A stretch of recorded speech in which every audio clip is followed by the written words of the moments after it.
E aí, galera, sejam muito bem-vindos e muito bem-vindas a mais um episódio do Café Comédia. Hoje, eu, Raíssa Mello, juntamente com Leandro Correia, Opa, pessoal. daremos continuidade ao nosso quadro de episódios de especialidades médicas, juntamente com a parceria com o Médico Residente. Estamos aí gravando desde janeiro, já temos várias especialidades postadas nos nossos perfis, então dê uma checada lá, tá? Hoje nós falaremos especialmente de uma especialidade muito querida por muitos e muito odiadas por outros, né? A gente tem que ser sincero, muito temida, digamos assim, que é a especialidade de nefrologia. E para isso nós temos um convidado super especial, que é o Dr. Amadeu Marinho, né? Eu vou contar um pouquinho do currículo dele, que é um pouquinho extenso, viu? Ele é um médico formado na da Universidade de Pernambuco, clínica médica no Hospital Otávio de Freitas, tá? Ele fez nefrologia no HC na UFPE. Ele é nefrologista titulado pela Sociedade Brasileira de Nefrologia e atualmente a sua atuação profissional ele é nefrologista na Unimed, ele é nefrologista no Serviço Hospitalar na Davita Recife, coordenador pedagógico e editor-chefe no Médico Residente e é plantonista na Unidade de Terapia Intensiva do Hospital da Restauração. Seja muito bem-vinda, doutor Somente. Amadeu. Seja muito bem-vindo, é um prazer ter o senhor aqui no nosso episódio hoje, viu? Muito obrigado pelo convite, obrigado pela confiança também. Você fala assim, a vontade que dá, eu quero começar a reduzir a carga horária, né? Porque eu estou trabalhando demais, né? Mas é isso aí, é o que a gente gosta, é o que a gente faz, então vamos fazer da melhor maneira, certo? Obrigado E pelo antes também convite. da gente começar, não se esqueçam de se inscrever, né? Se inscrever no Com nosso canal do certeza. YouTube, no canal do Médico Residente, no canal do Café Comédia e vamos começar, né? O E nosso dê seu like podcast. também, dê seu like, compartilhe com seus amigos, se inscreva em todas as plataformas, por favor. Seu apoio é muito importante para a gente. E vamos começar, né? Doutor Amadeu, então, a pergunta que a gente sempre faz no começo, né?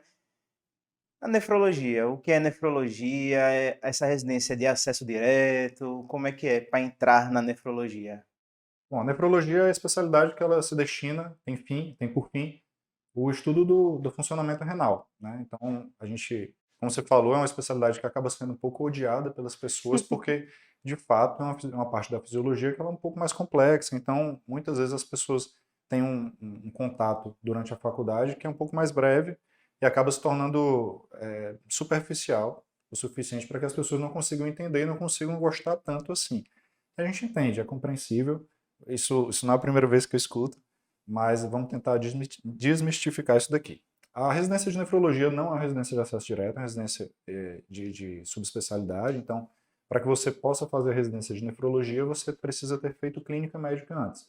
Então, para quem está se formando, você se formou, você vai prestar uma prova de acesso direto, fazer a residência de clínica médica, que são 2 anos de duração. Quando você terminar a residência de clínica, você está apto a fazer uma prova de nefrologia. Então, você vai fazer a prova, são mais 2 anos de residência de nefrologia, para que você saia com o título pelo MEC, né, o título de especialista em nefrologia. E quais serviços dentro da nefrologia você passa na residência? Então, durante a residência de nefrologia, você vai passar pela sala de hemodiálise, é um rodízio bastante dinâmico, porque basicamente o objetivo da hemodiálise de um hospital-escola não é visando naturalmente lucro, é basicamente para que você funcione de fato como um serviço para explicar ao residente, explicar àquelas pessoas que estão passando por ali, qual é o funcionamento dentro da sala de hemodiálise. Então você vai rodar na sala de hemodiálise, entendendo quais são as principais intercorrências, como é que é a condução desses pacientes que estão com doença terminal, renal, o serviço de enfermaria de nefrologia. O serviço de enfermaria, habitualmente, a gente tem tanto internamentos de pacientes que estão em investigação diagnóstica, um paciente que evoluiu com uma lesão renal aguda e você não tem um diagnóstico definido, você está investigando qual é a causa, glomerulopatias em geral, uma hematúria que não tem explicação, uma proteinúria que não tem explicação, ou até mesmo esses pacientes crônicos lá da hemodiálise que podem intercorrer, tem intercorrências clínicas e internam na enfermaria. Então, hemodiálise, enfermaria, o serviço de interconsulta, que é o famoso parecer do nefrologista. Então, você Uhum. vai estar ali, né, o pessoal vai chamar, pô, a gente está Estou aqui com o aguardado o paciente, parecer do exato, nefro. estamos aqui com o paciente e você vai visitar o hospital inteiro. Então, é uma aptidão que o nefrologista precisa ter, que é você aprender a conviver com as várias especialidades. Uhum. Então, em algum momento você vai visitar a enfermaria da reumato, da ginecologia, da clínica médica, e aí você vai precisar sempre revisitar algumas doenças, né, enquanto você está ali como especialista ou como parecerista na residência. Rodízio de transplante renal, O transplante renal também é uma modalidade de terapia renal substitutiva, bastante importante, então a gente roda também. E a gente também tem a parte de ambulatórios. O ambulatório na nefrologia ele se subdivide em várias subespecialidades. Então a gente tem ambulatório de nefrologia geral, ambulatório de triagem, então aquele primeiro paciente que vem pela primeira vez para o nefrologista, ambulatório de pré e pós-transplante, ambulatório de glomerulopatias, litíase. Então existem várias subdivisões aí dentro da nefrologia que podem ser abordadas. E como é que funciona a residência, o dia a dia do R1, do R2, do R3, ou do R3 não, né? Ele já é um R3 no caso, né? Sim, Do R3 e do R4, né? Vamos exato. dizer assim, primeiro ano e segundo ano de nefrologia. Certo. Vão existir algumas variações de curso, de serviço para serviço, né? A gente sabe que, como toda residência, obviamente que o objetivo final é que você tenha a formação do residente, né? Do especialista. Mas cada serviço ele vai se adaptar de acordo com as suas demandas. Então, vão existir algumas variações, inclusive até uma sugestão que eu dou para o pessoal que tem interesse na especialidade. Você pode buscar, por exemplo, a Sociedade Brasileira de Nefrologia, ela publica um documento dizendo qual é a recomendação que ela dá para a formação do nefrologista. Então ela diz, ó, o cara tem que ter 25% de carga horária nisso, 10% naquilo outro, 15% naquilo outro. Então, quando o pessoal aí, os telespectadores que estiverem acompanhando aí vocês, a sugestão que eu dou, acredito que da mesma maneira que a Sociedade Brasileira de Nefro faz isso, acredito que outras também emitam esse tipo de recomendação. Dá uma conversada nos serviços que você se interessou, no serviço que você quer ser residente e ver como é que é a carga horária. Se for alguma coisa muito diferente disso, é interessante você ver. Às vezes é uma deficiência que aquele serviço tem de uma determinada, sei lá, o serviço não tem um ambulatório tão grande ou não tem uma área de transplante tão grande. E aí para você entender por que existe uma eventual discordância entre o que é executado naquela residência e o que existe como recomendação da sociedade, certo?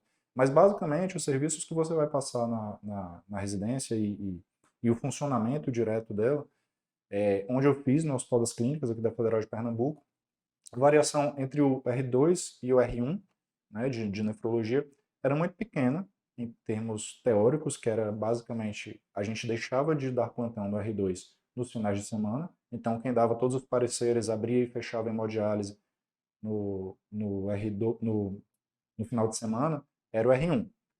Para nefrologia, isso já é uma diferença absurda, porque normalmente o nosso final de semana ele é muito pesado. Então, quando você está no R1, você, além de todas as suas atribuições durante a semana, você ainda vai no final de semana, em rodízio, em escala de rodízio, obviamente, entre os residentes, mas você ainda vai no final de semana. No R2 você deixa de ir. Entre o R2 e o R1, a diferença ela não era muito grande em termos de rodízios. Sabe? Então, os dois acabam rodando em sala de hemodiálise, os dois têm rodízio em ambulatório, os dois têm rodízio em enfermaria. E no R2 a grande diferença é porque a gente tinha no HC na época um rodízio externo de transplante, a gente ia para o IMIP na época, porque existia um convênio entre as duas instituições, e o IMIP ele tem um volume muito grande de transplante, é um dos grandes centros transplantadores que nós temos aqui, assim como o Hospital Real Português. E aí a gente ia para a gente ter uma vivência maior nessa parte de transplante. A gente também tinha um rodízio de agudos, né, que é a parte de interconsulta, que a gente também rodava aí no Hospital Português, por uma questão mais de insumos e maquinário que eles tinham lá. Na época eles tinham a máquina de diálise contínua, que a gente até então não dispunha no HC, então a gente tinha essa vivência também. E a parte de rodízio opcional, que também era no R2. Mas tirando essas três particularidades, né, 4 com a questão do final de semana, o R2 e o R1 eles são muito semelhantes, né? Você vai rodar no serviço de uma maneira muito, muito semelhante. Hemodiálise, não existe nada que seja... Somente para o R2, somente para o R1. Não existe. Isso era Como muito algumas semelhante. especialidades têm. Exato. Tem um procedimento, quem passa o tudo, cateter é sempre o R2. tudo muito homogêneo, assim, É né? bem homogêneo mesmo. Assim, não existia nenhuma grande diferença em relação a isso, não. Entendi. E como foi esse processo de escolha de especialidade na nefrologia? O senhor sempre quis isso desde a faculdade? Essa vontade surgiu na clínica médica? Eu posso te dizer que, assim, dos nefrologistas que eu conheço, eu não me lembro de ninguém que entrou na faculdade ou de primeira escolheu nefrologia. Acho que A não ser que filho de nefrologista. talvez. Mas talvez o filho de nefrologista ele até repensasse, porque em geral é uma rotina pesada. Mas durante a faculdade eu quis muita coisa, eu me identifiquei com muitas áreas. Eu gostava muito de cardiologia, gostei uma época muito de gastro, mudei muito. Poucas vezes, em poucos momentos eu lembro de ter pensado em fazer algo cirúrgico. E aí durante a minha residência, eu me formei querendo fazer cardiologia, entrei na residência de clínica querendo fazer cardiologia, Mas durante a residência de clínica eu comecei a repensar e foi o momento em que mais me marcou a nefrologia. Foi um momento, durante a residência de clínica, a gente tinha rodízio em UTI, foi uma época que eu comecei a trabalhar também, dar plantão em UTI, e aí você acaba tendo convivência, uma convivência até maior com a nefrologia. Nefrologia e terapia intensiva se conversam muito. É E verdade. aí, e aí eu comecei a ver a atuação da nefrologia. Chegava, poxa, era um cara que tá um paciente aqui, um pós-cirúrgico, o nefrologista chega e ele sabe conduzir adequadamente.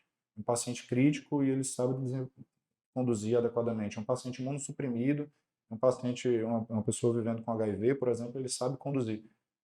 É uma nefrotoxicidade, o cara tem bagagem para poder conduzir aquele paciente. Então, eu olhava, poxa, me parecia sempre um médico muito completo. Uhum. E aquilo começou a me encantar na especialidade.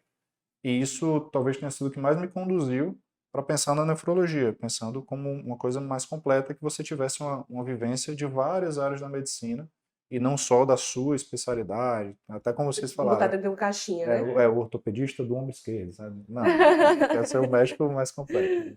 Com total respeito e amizade aos ortopedistas. Sem conflitos. Sem conflitos, por favor. Aqui não tem conflito nunca. É, professor, existe especialização, que hoje em dia está a moda das especializações, né? Existe especialização em nefrologia ou para você se tornar um nefrologista credenciado, você precisa da residência ou... Até existe especialização em nefrologia, sabe? Eu vou te falar que é a minoria, não existem grandes serviços. Houve um momento, assim, alguns bons anos atrás, que aqui em Recife existia uma especialização em nefrologia no próprio Hospital das Clínicas. Tive alguns preceptores que foram formados na especialização de lá, mas não é a regra. A grande prerrogativa para a criação de uma especialização é a deficiência de profissionais no mercado. Então, na nefrologia, isso a gente tem algumas vagas de residência aqui em Pernambuco, mas o que a gente pode perceber é que, em termos de carência de nefrologista, eu não diria que é tanta. Existem especializações, eu até conheço um pessoal de uma especialização lá em Minas Gerais, mas que é um pouco questionável você fazer, não por uma questão de qualidade, muitas vezes é o mesmo serviço que o residente vai passar. Tem a mesma carga horária, né? Mesma Exato. vivência. No final das contas, você vai ter basicamente a mesma carga horária. A SBN, acho que meados de 2018, ela emitiu um comunicado exigindo que quem faz a prova de título de especialista pela sociedade, você precisa ter feito clínica médica ou ter uma carga horária compatível. Então, no final das contas, o tempo que você vai gastar para fazer uma especialização em nefrologia ou para fazer uma residência de nefrologia é o mesmo, são os mesmos 4 anos. Então, você vai fazer 2 anos de clínica médica, 2 anos da especialização ou da residência de nefrologia. Entre um e outro, eu sugiro a residência de nefrologia. O grande diferencial, em geral, entre uma coisa e outra, é que na especialização, em geral, é uma carga horária menor. Você, na maior parte dos lugares, você não recebe bolsa, ou eventualmente você até paga, Uhum. mas eu considero que, pelo menos em um primeiro momento, a residência é um período muito curto da sua formação. Então, acho que a gente precisa se dedicar, e eu não estou falando aqui de sacerdócio, de você não fazer mais nada da sua vida, mas entenda que uma especialidade tão ampla como essa, eu acho que é uma carga horária um pouco maior, que você tenha mais oportunidade de conviver com o paciente, de tirar suas dúvidas com sua preceptoria, de ver mais casos, isso vai te dar uma oportunidade de se formar um melhor profissional.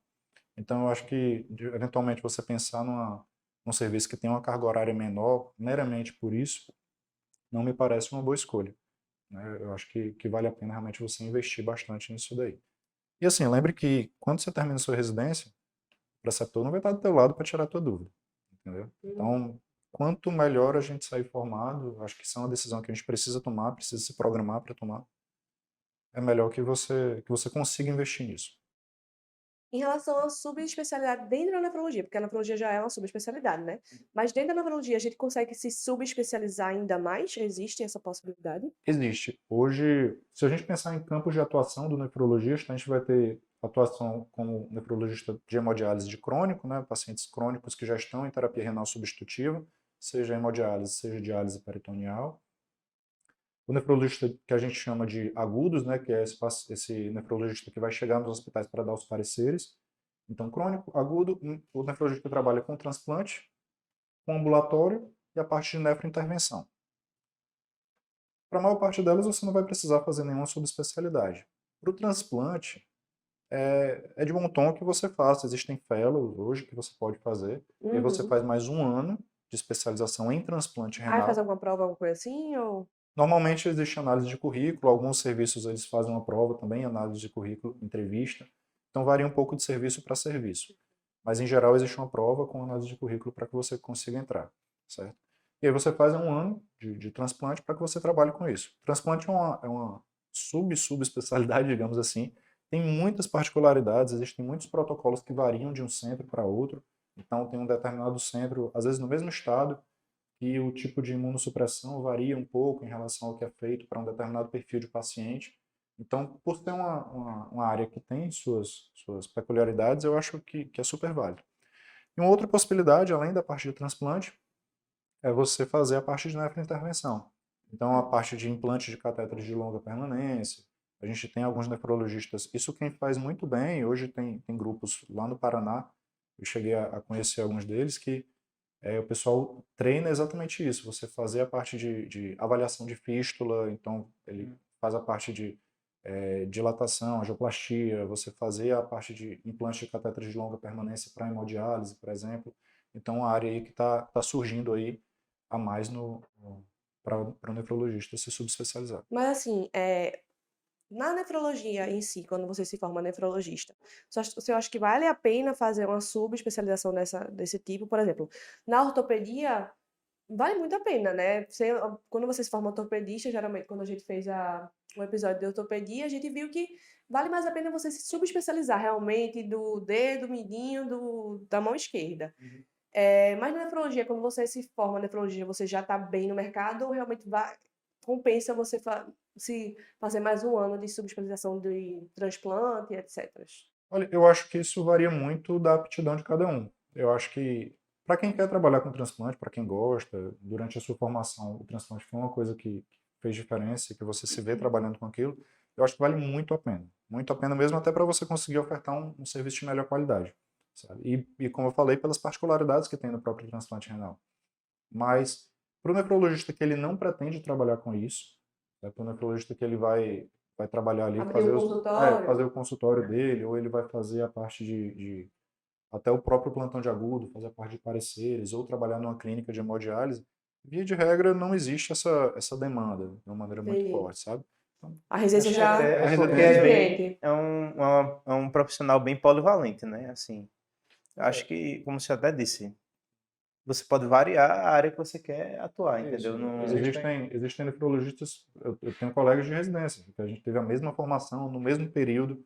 Se dissesse, não, foi em momentos diferentes que vocês vivenciaram a residência, e aí tinha um preceptor que fazia isso ou que fazia aquilo, e que isso te chamou mais atenção, aí até ok, mas a gente foi formado na mesma época, e aí por uma questão de perfil mesmo. Eu tinha uma colega que ela trabalhava somente em clínica de hemodiálise, assim, ela como nefrologista, a atuação dela era essa.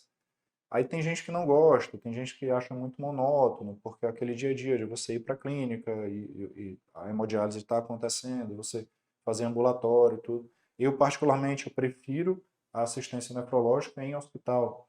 Então, a parte de pareceres, a parte de fazer a avaliação do paciente crítico, olhar como é que o paciente evoluiu, se a minha conduta deu certo, se não deu, quando é que a gente vai indicar uma hemodiálise, qual o melhor momento para a gente fazer isso. Então, isso, por ser uma. E outra, ter a oportunidade de abordar pacientes em várias situações, com vários tipos de doenças diferentes. Isso, por ser uma vida um pouco mais dinâmica, sempre me pareceu mais encantador. Né? É o que realmente me dá aquele brilho nos olhos em relação à nefrologia, sabe? Aham. E a parte de ambulatório também, que é uma grande saída, eu acho que talvez seja a melhor saída hoje para o nefrologista, é investir na parte de consultório, de conseguir atender o paciente adequadamente, fazer o acompanhamento daquele paciente com doença renal. Eu acho que é uma excelente saída. e o senhor comentou em brilho nos olhos, Uhum. né? Teve algum caso marcante para o senhor na sua residência? Teve, Que teve. Eu tenho, na verdade, tem dois casos que eu sempre lembro muito. Um aconteceu durante a residência, que é um caso não tão bom, e o outro aconteceu já depois que eu tinha terminado, mais ou menos uns 6 meses depois que eu tinha concluído a residência. Durante a residência, eu tive uma experiência, dentre as aptidões que o nefrologista, e aí pensando na parte de procedimento, né, a gente é muito treinado para a parte de implante de catéter venoso central, que é o catéter de hemodiálise, né, isso é o nosso dia a dia. E biópsia renal, na época a gente fazia lá no HC. Então, enquanto residente, fazia biópsia renal, os pacientes com glomerulopatia estavam em investigação. E aí houve um dia que eu já tinha feito algumas biópsias renais e estava relativamente seguro em relação ao que eu estava fazendo, a técnica estava tudo correta, com preceptor e tudo.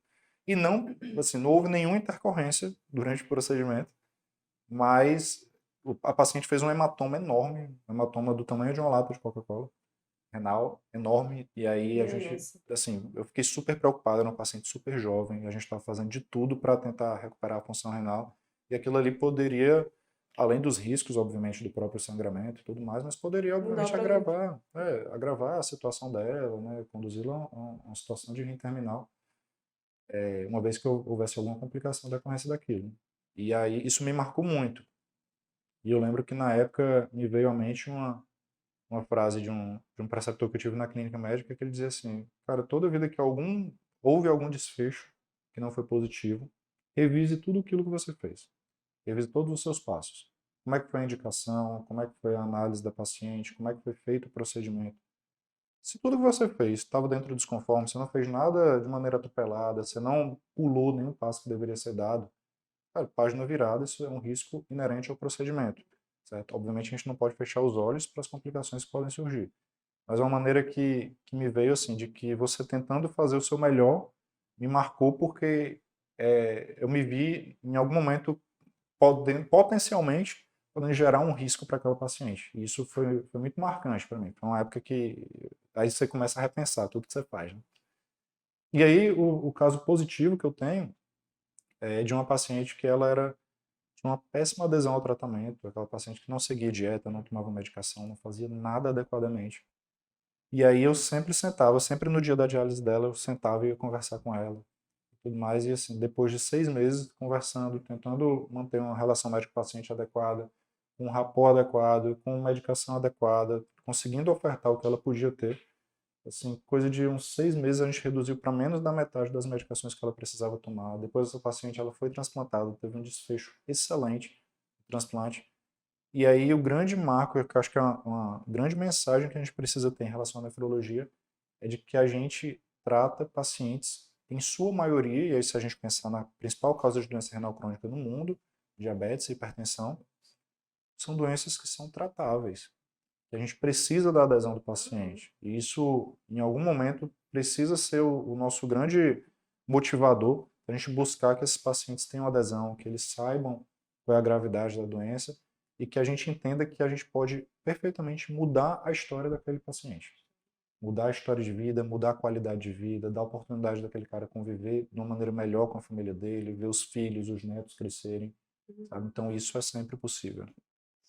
Voltando só um pouquinho antes de falar do mercado de trabalho, eu não sei se o senhor chegou a mencionar, eu queria saber mesmo o dia a dia do residente. De que hora o senhor chegava na residência, de que hora o Ah, senhor largava, se dava tempo de almoçar, se não dava, qual era o dia do clube da revista? Tinha clube da revista, não tinha? Como era essa parte mais acadêmica também? o Hospital das Clínicas ele tem, por tradição, uma veia muito academicista, né? Então a gente tinha sempre atividade teórica.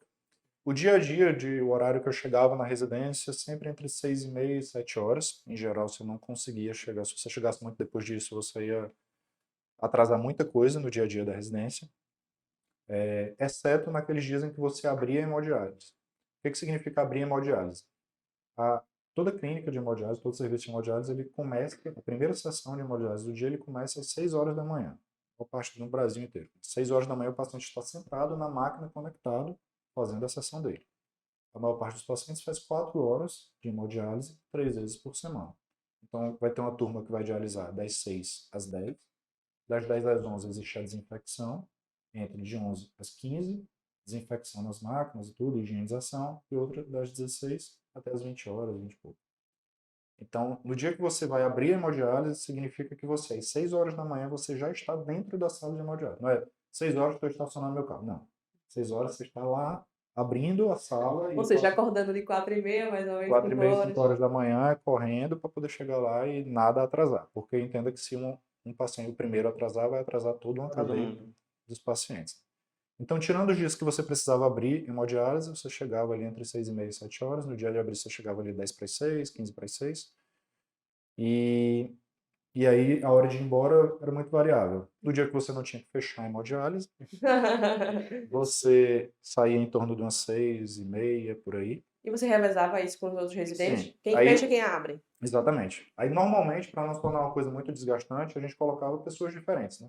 Um abre a diálise hoje, aí tu fecha. Amanhã a gente troca. E aí vai invertendo para que você não fique todo dia chegando às 6 horas da manhã e saindo às 21.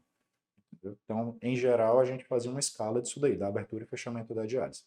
Em geral, tirando esses dias, você chegava em torno de 7 horas da manhã, saía em torno de 6, 6 e pouco. Em relação a atividades teóricas, tinha bastante. A gente sempre tinha, pelo menos 2 vezes na semana, apresentação de caso clínico. E aí a gente fazia ou seminários. Nas terças e nas quintas, em geral, eram seminários. Existia todo um cronograma já pensado para os 2 anos de residência na nefrologia do HC. Então, uma vez que você entrasse na residência, existia todo um cronograma que, durante aqueles 2 anos, você ia ver todos os temas relevantes da nefrologia em seminários que eram preparados pelos residentes, supervisionados pelos staffs. Na quarta-feira a gente tinha um clube de revista, também, com artigos de relevância na nefrologia que eram sugeridos também pela nossa preceptoria. Nas sextas-feiras a gente tinha uma reunião geral. E a reunião geral, algumas vezes era uma reunião de alguma outra especialidade que queria trazer um caso para discutir com a gente. Às vezes era uma reunião que algum outro hospital, ó, a gente quer levar um caso para discutir com o pessoal da nefrologia do HC. E Entendi. eles traziam, vinha um residente de clínica, muitas vezes de outro Tem serviço. muito isso lá no HC, né? Então existia, a gente tem uma formação teórica muito bem feita. Isso daí eu acho que é um ponto muito positivo da residência de lá. Então, basicamente a rotina era essa.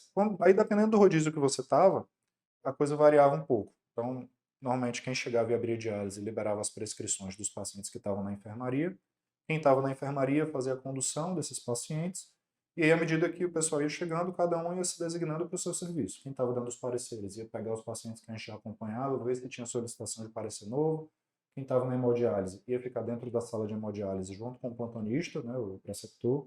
A gente tem uma quantidade boa de preceptores lá no HC, então você está sempre acompanhado, todo o procedimento, todo o parecer que você vai fazer, toda a avaliação, você sempre tem a oportunidade, no mínimo, de discutir com o seu preceptor. Então, esse é um viés muito positivo também do serviço.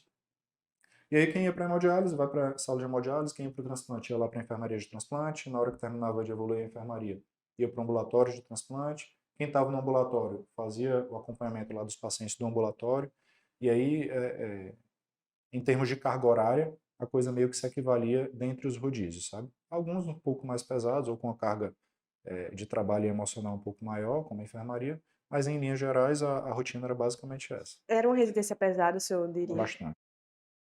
Acho que todas de nefro deve ser pesada, né? É uma residência que eu consigo te falar que, principalmente quando você está em formação, né, hoje eu olho e digo, poxa, será que era tão pesado assim? Mas era.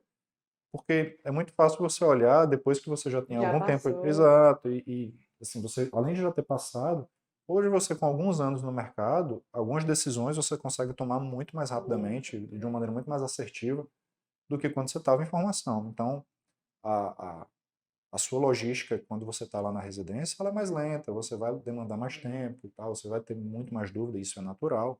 É uma curva de Né? aprendizado Exato. que vai, né? Então, mas se eu tivesse que te falar que é uma residência pesada ou não, eu diria que é uma residência bem pesada. E a maior parte dos serviços de nefrologia não varia muito em relação a isso. Uma residência, embora seja uma especialidade clínica, a gente está muito acostumado a ver o cirurgião sofrendo, né, o ortopedista sofrendo, neurocirurgião sofrendo, É mas bastante. como especialidade clínica é uma residência pesada, principalmente pelo fato da gente lidar com muitos pacientes graves. Então, E acaba... todo mundo quer o parecer do nefro, né? É. Todo mundo. Qualquer creatininazinha assim, ligar, pô, né? 1.1, Bora por discutir exemplo. pro nefro. Isso é uma coisa que... Porque eu acho que é muito dependente também. Existem trabalhos que mostram, né, uma melhor resposta do paciente quando você aciona a partir de um determinado valor de alteração de função renal. Isso eu acho que até vale sempre uma conversa entre as chefias dos serviços para que todo mundo esteja alinhado, né? Eu acho que o serviço com protocolo ele tende a funcionar muito melhor. Então, é sempre uma discussão interessante a ser levantada, né? Por que o pessoal chama tanto nefrologia? Até porque, até para paciente diabético mesmo, assim, que no dia a dia da gente a gente não vê na prática, né? Mas a partir de certo grau, por exemplo, paciente diabético, DRC grau 2, já é para ir pensando já no encaminhamento para o nefroambulatorial, DRC grau 3, aí eu acho que vale a pena, como o senhor disse, né? Eu acho Você, que eu acho, acho, é, eu acho que os médicos têm medo de paciente nefropata. Na verdade, é, eu tenho medo. não, Eu tenho medo, até para prescrever algum antibiótico assim. Ai, meu não, é Deus do todo céu, é aí como ver o corrigir clearance, para. Não, corrige. Isso é engraçado, porque eu lembro quando eu era residente de nefro, rodam residentes de outras especialidades. Então, rodava o pessoal da infectologia, da clínica médica, sempre estava rodando algum residente externo lá. E aí, eu lembro que, às vezes, o pessoal tinha que evoluir o paciente, né? Eles estavam rodando na enfermaria, eles tinham que evoluir os pacientes na enfermaria. E aí, às vezes, a gente chegava e dizia, ó, você viu seu fulaninho que tá na enfermaria? Não, não vi não, porque ele tá fazendo hemodiálise. Certo.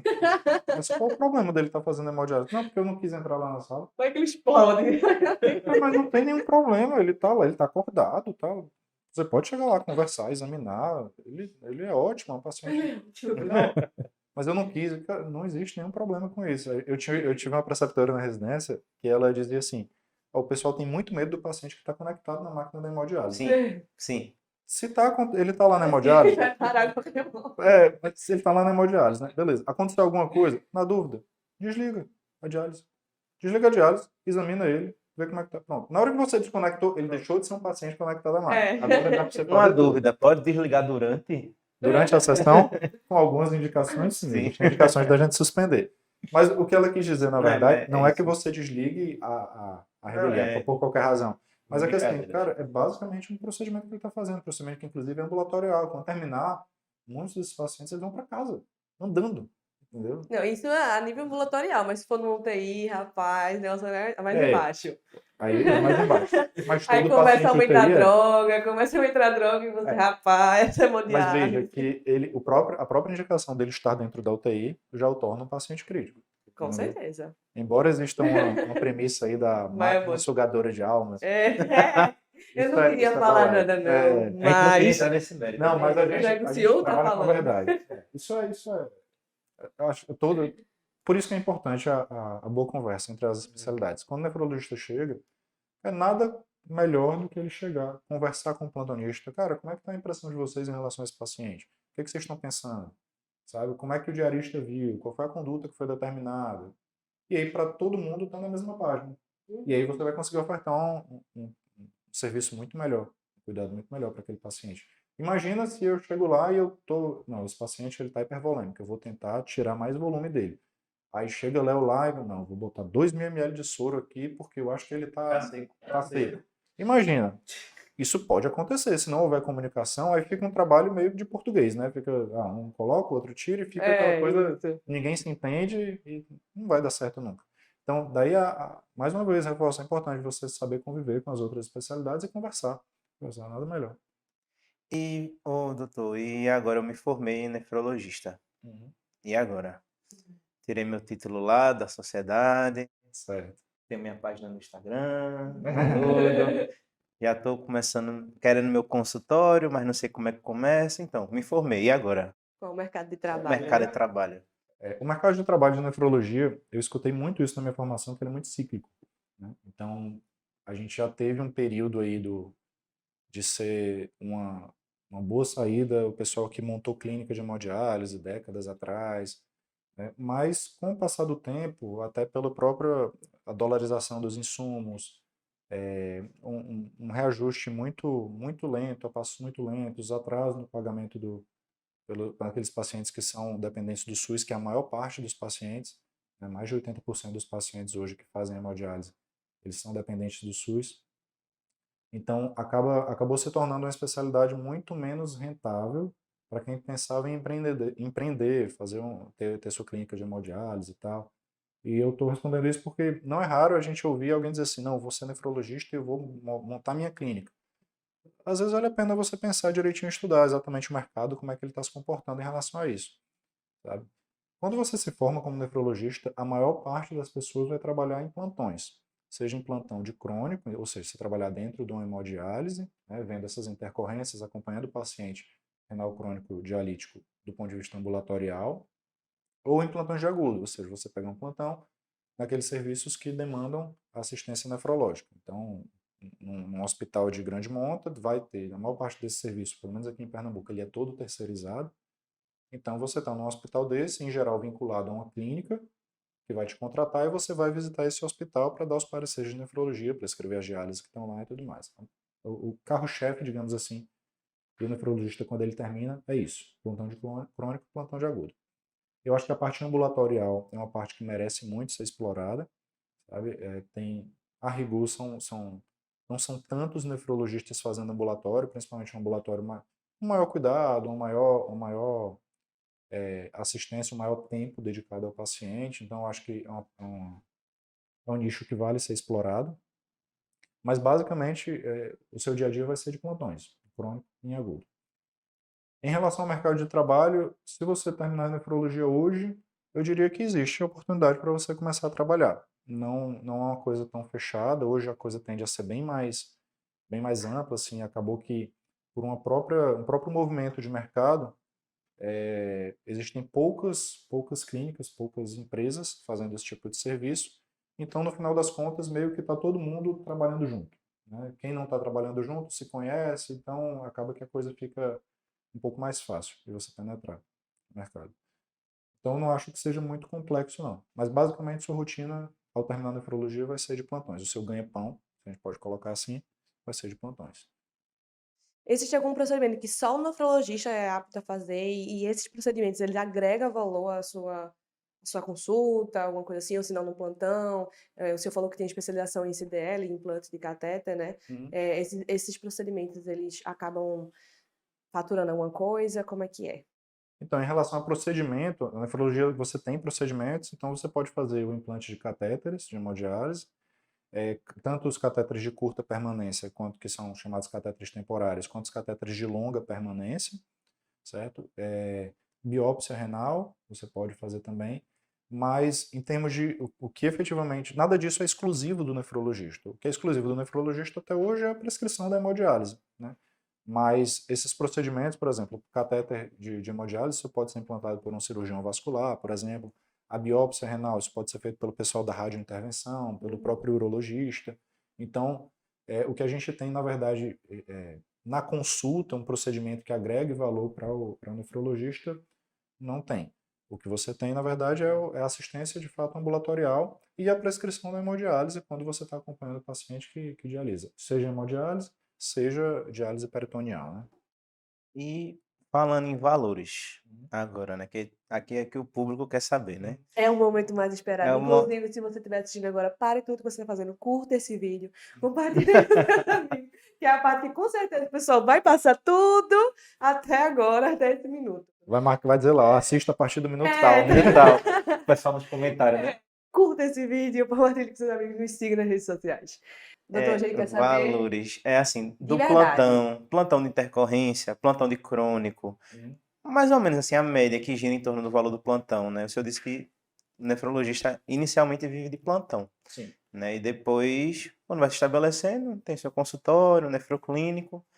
Quanto mais ou menos também essa questão da consulta clínica, plano de saúde também, né? Que ainda é uma realidade. De uma forma bem transparente, assim, sabe? Hoje a gente vive a pejotização de tudo na medicina. Então, via de regra, seus vínculos eles vão ser via PJ. E se a gente for colocar em valores, um plantão de agudo hoje, assim, a maior parte dos locais, você vai receber em torno de R$ 1.000 bruto, via PJ, por cada turno. Então, se eu trabalho lá de 7 às 13, a gente coloca R$ 1.000, de 13 às 19, mais R$ 1.000. E o sobreaviso, e aí são 12 horas de sobreaviso, das 19 até as 7 do dia seguinte, você vai receber mais R$ 1.000. Então, se eu dedico 24 horas do meu dia como nefrologista, a maior parte do serviço está pagando em torno disso daí. Para um plantão de crônico, o que é o crônico? Também vai se dividir só que em 2 turnos. Hoje as clínicas de hemodiálise elas não têm mais sobreaviso, né, noturno, então o paciente ele faz hemodiálise lá 3, 4 vezes na semana. Se acontece alguma intercorrência com ele às 2 horas da manhã, por exemplo, ele não vai para a clínica dele. Ele vai para um serviço de emergência comum. Então o sobreaviso ele saiu da nefrologia do crônico. E aí a nefrologia de crônico ela se divide em 2 turnos. Em geral, uma pessoa abre a diálise às 6 da manhã e você fica até às 13, 13h30, mais ou menos, depende de serviço para serviço. e o outro chega às 13h30 e vai ficar até às 9 da noite. Cada turno desse está hoje variando aí no mercado em torno de R$ 900, alguma coisa dessa Paga ordem. menos do que o Paga agudo. um pouco menos do que o agudo. Inclusive porque o agudo, muitas vezes você tem o próprio deslocamento, né? Existem plantões que você precisa ir em mais de um hospital numa manhã. Então, assim, você sai de casa, vai em um hospital, às vezes um hospital de pequeno porte, você consegue ver os pareceres de uma maneira mais rápida, e quando você termina, você vai para outro hospital. Isso depende muito, é uma vida muito dinâmica. Então, tudo pode acontecer. Você está no trânsito, você está andando no seu carro, então acaba que o agudo, historicamente, ele é mais bem remunerado do que o plantão de crônico, porque você está numa clínica só, entendeu? Mas basicamente isso daí.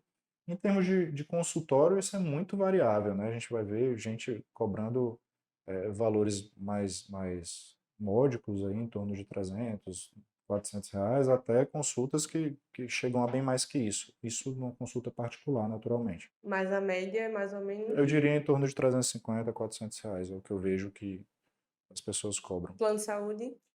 Plano de saúde, para consulta do nefrologista, assim, eu acho que a gente precisa repensar muito isso, sabe? A questão de plano de saúde é algo que cada vez mais ela está caminhando para se reservar para situações de emergências, internamentos e exames complementares, né?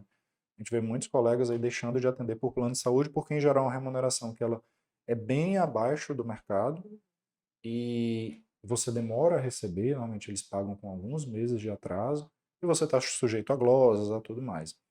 Plano de saúde é uma consulta normal, uma consulta clínica normal. Não vai variar muito, menos de R$ 100 a maior parte dos planos está pagando numa consulta, com direito a retorno. Então, se você tirar tudo Menos de R$ 100.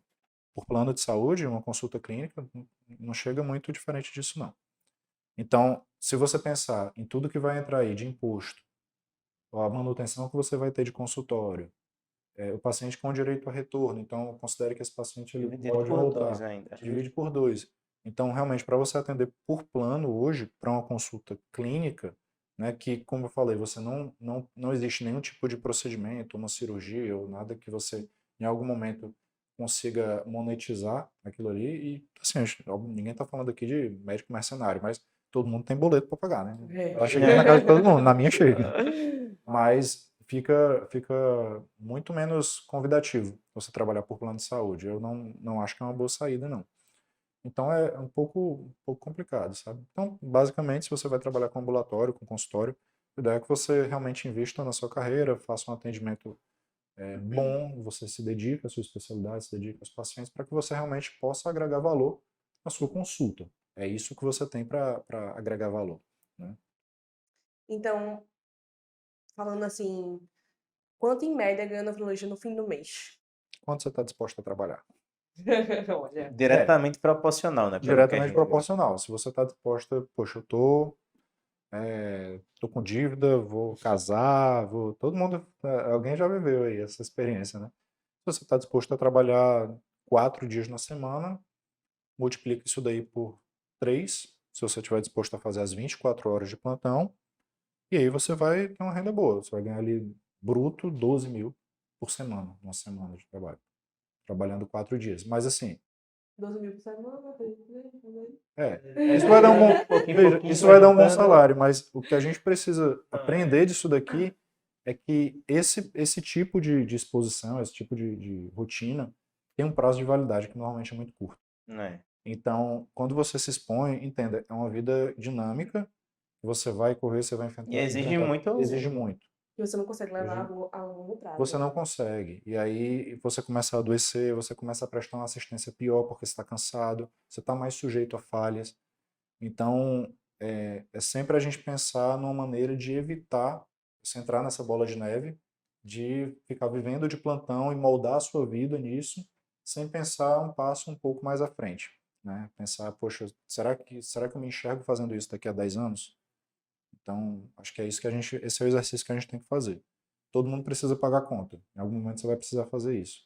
Viver de plantão, se dedicar àquilo, mas, cara, pensa no plano B, pensa o que tu precisa estar fazendo daqui a 10 anos para conseguir manter uma qualidade de vida e de saúde decente, entende? Eu acho que isso Eu acho que bem relevante. isso aí chega na próxima pergunta, né? Uhum. Questão de empreendimento, né? Porque aí você acaba, né, conseguindo render, assim, mais empreendendo no serviço, né?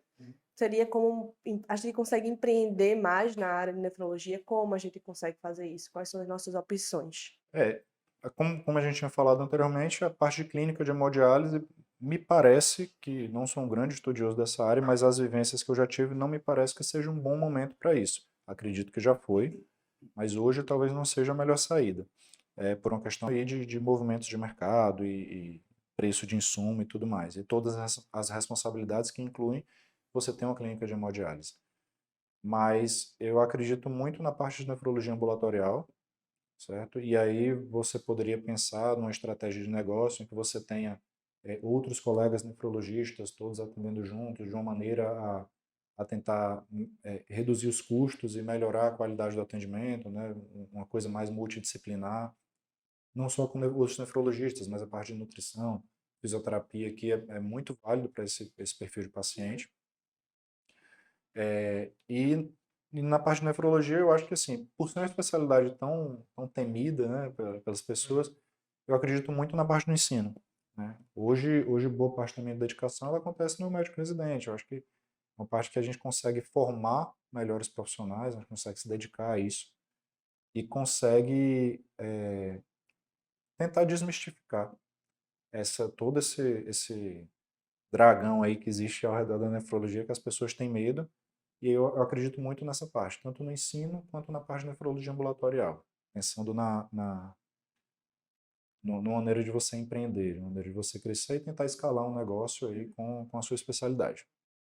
E eu acho que muitas pessoas têm essa visão, principalmente na faculdade, né, que nefrologista rica, fica rico com clínica de hemodiálise, né, abrindo clínica de hemodiálise a cada esquina. É, Essa ideia ainda está em vigor hoje em dia, doutor? não, definitivamente não. Na verdade, as pessoas têm muitos mitos, né? Até porque, até eu entrar na nefrologia, e assim, esse modelo que eu falei para vocês, de receber o plantão por turnos, né, de trabalho, isso é uma coisa que vem de pouquíssimo tempo para cá, porque a coisa ela vai se redesenhando, né? O mercado ele vai mudando. Então, já existiram clínicas que pagavam, por exemplo, por hora trabalhada e a depender da quantidade de hemodiálise, de procedimentos, de catéteres que foram implantados naquele determinado momento, entendeu? Então, existem clínicas que pagavam, por exemplo, você está de plantão numa clínica de crônicos, e aí, se tiver necessidade de implantar algum catéter ou de fazer uma avaliação de um paciente que chegou para ser avaliado naquele plantão, aí você recebe também. Então, os modelos de pagamento na nefrologia, eles sempre foram muito variáveis. Existiam lugares que contratavam por carteira assinada, existiam lugares que contratavam por PJ. Então, a forma de pagamento, ela sempre foi muito variável. Certo? Então, tem muita gente que acha assim, não, o nefrologista ele vai enriquecer se ele prescrever muita diálise. Sabe? Isso é um mito, sabe? É um mito, porque nem sempre o cara ele está recebendo por cada hemodiálise que ele está prescrevendo, sabe? Então, é totalmente diferente, uma coisa bem dissociada da outra.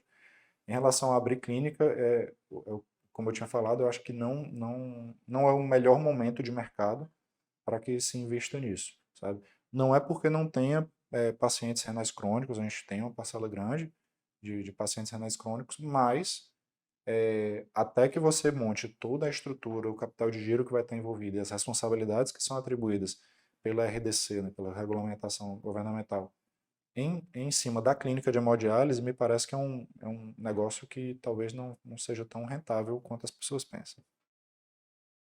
E com isso a gente vai finalizando, né, essa desmistificação que o Uhum. senhor deu, né? E agora, doutor, se o senhor pudesse colocar uma frase em um outdoor onde todos pudessem ver, onde todo mundo que pensa que clínica de hemodiálise dá Uhum. dinheiro pudesse ver, o que é que o senhor poderia colocar? Qualquer frase. Cara, assim, e aí eu vou fugir totalmente da medicina e trazer para a vida, né? Eu gosto muito de uma frase que ela é atribuída a Marco Aurélio, que é um ex-imperador romano, e ela diz o seguinte: a gente tem muito aquele pensamento, viva cada dia como se fosse o último, né? E isso traz um certo imediatismo na nossa cabeça, na interpretação da frase. Ele tinha uma frase que dizia que era o seguinte: execute cada ato da sua vida como se fosse o último. E aí isso nos remete a você fazer as coisas bem feitas. Você tente. Todo mundo quer deixar um legado, todo mundo quer deixar uma boa visão. Então, sempre busque a excelência naquilo que você está executando. Execute cada atitude sua como se fosse a sua última atitude em vida. Porque isso vai sempre tentar te levar para a busca dou melhor.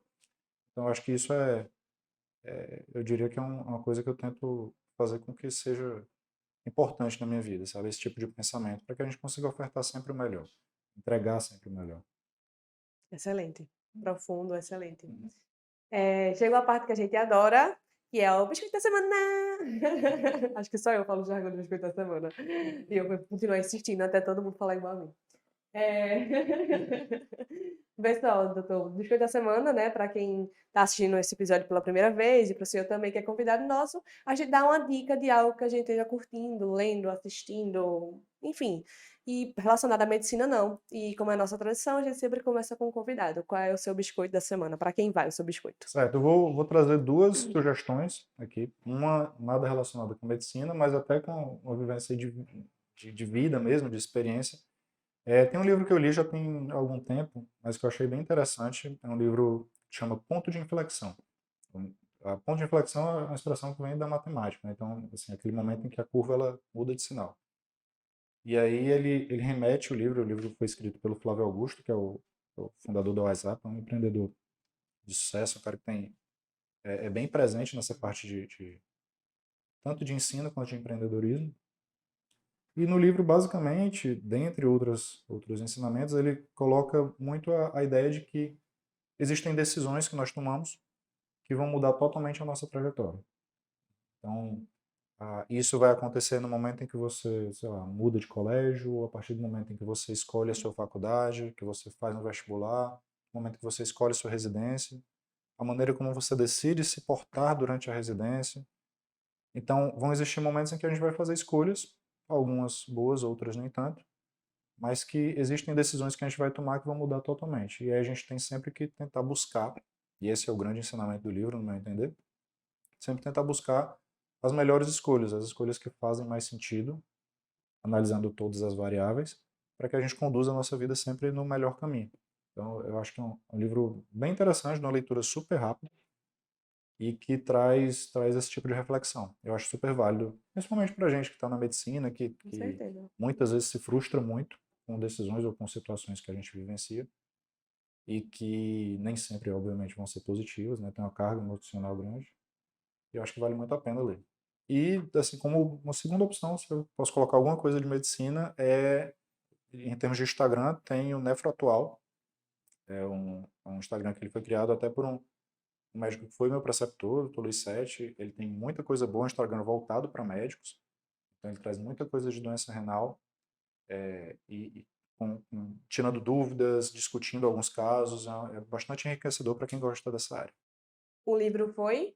Ponto de inflexão. Autor, tem autor? Flávio Augusto. E o arroba? Arroba meu? Não, arroba nefroatuar. Calma. Desculpa. Bom. Já a gente faz um mexendo. Mas não. Arroba do Nefro Atual. Nefroatual. O Instagram é Nefro Atual. Exato. E aí, amigo? Diz aí, Eu qual é o teu biscoito? vou na onda dos arrobas, né? O arroba, eu acho até que a gente já foi biscoito nosso, mas vale a pena. Biscoito bom sempre é bom ser repetido, Com né? certeza. O arroba eu aprendo a nefro, né? Também nefrologista aqui de Recife, do professor Marcelo Nonato, né? Que ele traz conteúdo voltado também para médicos e para residentes de clínica e nefrologia, né? E também para a gente que também é um pouco leigo no assunto, né? Ele tem um quadro interessante que é Minuto Nefrológico, que aí ele traz questão, principalmente de residência, e resolve desmistificando um pouquinho a nefrologia para a gente. Muito interessante. É muito bom. Bom, eu, como sempre, nada a ver com nada. Minha vibe é série, vocês já sabem. Hoje eu vou dar um biscoito para HBO Max.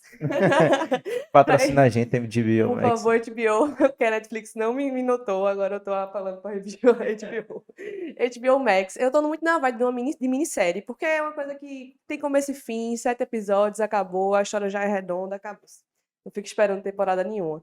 E aí tem uma minissérie muito bacana no HBO Max, que é Mary of Easton, se eu não me engano a pronúncia, não sei se meu inglês está muito em dia, mas basicamente é uma investigadora, uma detetive numa cidade pequena, que começa a investigar casos de meninas desaparecidas na cidade dela.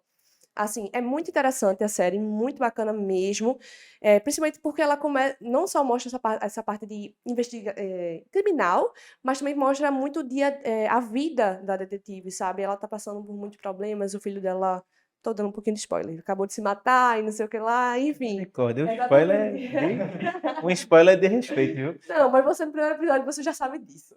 Mas bem por fim. É... Mas assim, aí acaba que tem um drama, todo um drama em volta da vida dela, junto com essa investigação criminal. Vale muito a pena, são 7 episódios só. E é isto, Mary of Easton na HBO Max. É isso. É isto, muito obrigada, Eu doutor que agradeço. Amadeu. Realmente, assim, é uma honra ter o senhor aqui, é uma honra desmistificar a especialidade de nefrologia. A especialidade de nefrologia, para mim, sempre foi um medo e também muito encantadora, muito interessante. Para mim, dentro da clínica médica, realmente é uma das mais, assim, que eu digo, Hardcore, eu acho. hardcore, real. Tirando reumato também, que para mim tem esse peso, mas Outro bloqueio, mas é, também. mas nefro também tem esse peso para mim e foi muito importante esse episódio para mim, assim, com o senhor, esclareceu muita coisa, é uma honra ter o senhor aqui. Onde é que a gente pode encontrar o senhor nas redes sociais? Bom, meu Instagram ele é totalmente pessoal, por isso que eu perguntei. Meu Instagram não posto nada profissional, é bem Como é da que a minha gente vida. pode entrar em contato Amadeu contigo? Marinho, o Instagram é Amadeu Marinho, pode entrar em contato por lá, vai ser sempre um prazer.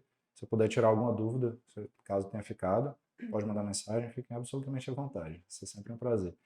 E no Médico Residente eu também atuo lá, sigam o Médico Residente, sempre vai ter algum conteúdo produzido, e a gente sempre está aí no pedagógico, tentando ajudar na qualidade do que a gente entrega para o pessoal. E se você assistiu até aqui, por favor, curta esse vídeo mais uma vez. Curta esse vídeo, compartilhe com seus amigos, me siga nas redes Se sociais, se inscreva. inscreva em todos os canais, Spotify, Deezer, YouTube, enfim. Agradecer ao pessoal do Médico Residente pela parceria, realmente é muito importante pra gente, tá sendo incrível essas gravações com vocês. E é isso. Nos siga na rede social, @Café Comédia. Café Comédia, @Eu Médico Residente. Sigam a gente, se inscrevam e é isso. Valeu, tchau!